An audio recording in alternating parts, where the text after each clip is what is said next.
ಶುಭೋದಯ. ಶೃಂಗೇರಿ ಸುದ್ದಿಗೆ ಸ್ವಾಗತ. ಓದುತ್ತಿರುವವರು ಮಿಥುನ್ ಗುಡ್ಡೆತೋಟ. ಶ್ರೀ ಕ್ರೋಧಿನಾಮ ಸಂವತ್ಸರ, ದಕ್ಷಿಣಾಯನ, ಗ್ರೀಷ್ಮ ಋತು, ಆಷಾಢ ಮಾಸ, ಕೃಷ್ಣ ಪಕ್ಷ, ದ್ವಾದಶಿ, ಮೃಗಶಿರಾ ನಕ್ಷತ್ರ, 1-8-2024 ಗುರುವಾರ. ಮುಖ್ಯಾಂಶಗಳು: ಲಾರಿ ಮಾಲೀಕರು ಚಾಲಕರಿಂದ ಪ್ರತಿಭಟನಾ ಸಭೆ. ಸುದ್ದಿಯ ವಿವರ. ಜಿಪಿಎಸ್ ಟೆಂಡರುದಾರನಿಂದ ಲಾರಿ ಮಾಲೀಕರು ಮತ್ತು ಚಾಲಕರಿಗೆ ಆಗುತ್ತಿರುವ ತೊಂದರೆಯನ್ನು ವಿರೋಧಿಸಿ ಪಟ್ಟಣದ ಕನ್ನಡ ಭವನದಲ್ಲಿ ಮಂಗಳವಾರ ಸಭೆ ಸೇರಿ ಪ್ರತಿಭಟಿಸಿದರು. ತಾಲೂಕು ಲಾರಿ ಮಾಲೀಕರ ಸಂಘದ ಅಧ್ಯಕ್ಷ ಕಲ್ಕಟ್ಟೆ ಪ್ರಭಾಕರ್ ಮಾತನಾಡಿ, ರಾಜ್ಯ ಸರ್ಕಾರದ ಜಿಪಿಎಸ್ ಯೋಜನೆಯಡಿ ಕಟ್ಟಡ ಸಾಮಗ್ರಿ ಸರಬರಾಜು ವಾಹನಗಳು ಹಾಗೂ ದಿನನಿತ್ಯ ಸಂಚರಿಸುವ ಸರಕು ಸಾಗಾಣಿಕೆ ವಾಹನಗಳಿಗೆ ಜಿಪಿಎಸ್ ಅಳವಡಿಸಿಕೊಂಡಿರುತ್ತೇವೆ. 1 ವರ್ಷದ ಕೆಳಗೆ ಟೆಂಡರುದಾರ ಗುರುಪ್ರಸಾದರಿಗೆ ಸರ್ಕಾರದ ನಿಯಮದಂತೆ ₹10,500 ಪಾವತಿಸಿ ಜಿಪಿಎಸ್ ಮಾಡಿಕೊಂಡಿದ್ದೇವೆ. ಇದಕ್ಕೆ ನಮಗೆ ಯಾವುದೇ ಬಿಲ್ ನೀಡಿರುವುದಿಲ್ಲ. ಆರ್ಥಿಕ ವರ್ಷದ ಕೊನೆಯಲ್ಲಿ ₹500 ನೀಡಿ ಮತ್ತೆ ರೀಚಾರ್ಜ್ ಮಾಡಿಸಬೇಕು ಎಂದು ಟೆಂಡರುದಾರ ತಿಳಿಸಿದ ಕಾರಣ ಪುನಃ ₹500 ಪಾವತಿಸಲಾಗಿದೆ. ಈಗ ಪುನಃ ವಾರ್ಷಿಕ ನಿರ್ವಹಣಾ ವೆಚ್ಚ ₹5,500 ನೀಡಬೇಕು ಎಂದು ತಿಳಿಸಿದ್ದು, ನಮ್ಮೆಲ್ಲ ವಾಹನಗಳ ಜಿಪಿಎಸ್ ಸಂಪರ್ಕ ರದ್ದು ಮಾಡಿದ್ದಾರೆ ಎಂದರು. ಸಂಘದ ಸದಸ್ಯ ವಸಂತ ಮಾತನಾಡಿ, ಜಿಪಿಎಸ್ ಟೆಂಡರ್ದಾರರು ಸರ್ಕಾರದ ಯಾವ ಮಾನದಂಡದಡಿ ಹೆಚ್ಚುವರಿ ಶುಲ್ಕ ಕೇಳುತ್ತಿದ್ದಾರೆ? ಈ ರೀತಿಯ ಸಮಸ್ಯೆಯಿಂದ 10 ದಿನಗಳಿಂದ ಲಾರಿಗಳು ನಿಂತಿವೆ. ನಮಗೆ ದುಡಿಮೆ ಇಲ್ಲದಿದ್ದರೆ ಸಂಸಾರ ನಿರ್ವಹಣೆ ಮಾಡುವುದು ಹೇಗೆ?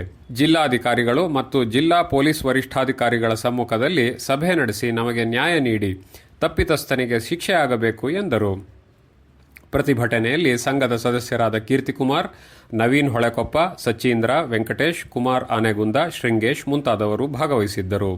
ಕಾರ್ಮಿಕ ವರ್ಗದವರು ಮಳೆ, ಗಾಳಿ, ಚಳಿ, ಬಿಸಿಲನ್ನು ಲೆಕ್ಕಿಸದೆ ನಿರಂತರ ದುಡಿಯುವ ಪರಿಶ್ರಮ ಜೀವಿಗಳು. ಕಾಲಕಾಲಕ್ಕೆ ಆಹಾರವನ್ನು ಸರಿಯಾಗಿ ಸೇವಿಸದೆ ಕೆಲಸ ನಿರ್ವಹಿಸುವ ಅವರು ತಮ್ಮ ಆರೋಗ್ಯದ ಕುರಿತು ಹೆಚ್ಚಿನ ಕಾಳಜಿ ವಹಿಸಬೇಕು ಎಂದು ಬೆಂಗಳೂರಿನ ವೈದ್ಯೆ ಡಾಕ್ಟರ್ ಐಶ್ವರ್ಯ ಹೇಳಿದರು.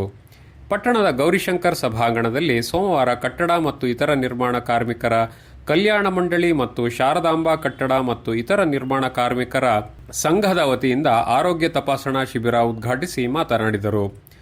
ಸಂಘದ ಅಧ್ಯಕ್ಷ ಮುನಿಸ್ವಾಮಿ, ಉಪಾಧ್ಯಕ್ಷ ನೂರ್ ಅಹ್ಮದ್, ಕಾರ್ಯದರ್ಶಿ ಶಿವರಾಮ್, ಮಾಜಿ ಅಧ್ಯಕ್ಷ ಚಂದ್ರನಾಯಕ್ ಹಾಜರಿದ್ದರು.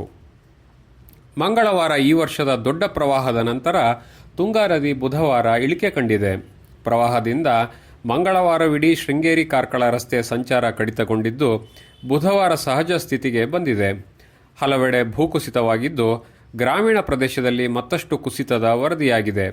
ಮಧ್ಯಾಹ್ನದ ನಂತರ ಮತ್ತೆ ಜಡಿ ಮಳೆಯಾಗುತ್ತಿದ್ದು, ನಿರಂತರ ಮಳೆ ಮಲೆನಾಡಿಗರ ನಿದ್ದೆ ಕೆಡಿಸಿದೆ.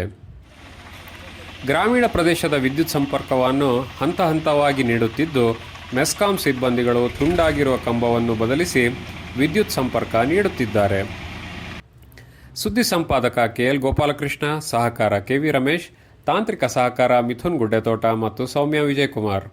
ಜಾಹೀರಾತು ಹಾಗೂ ಪ್ರತಿಕ್ರಿಯೆ ನೀಡುವವರು ಶೃಂಗೇರಿ ಸುದ್ದಿ ಕೇಳಲು ನಿಮ್ಮ ಹೆಸರು, ವಾಟ್ಸ್ಆ್ಯಪ್ ಸಂಖ್ಯೆಯನ್ನು 9448843831ಗೆ ವಾಟ್ಸ್ಆ್ಯಪ್ ಮಾಡಿ. ವಂದನೆಗಳು.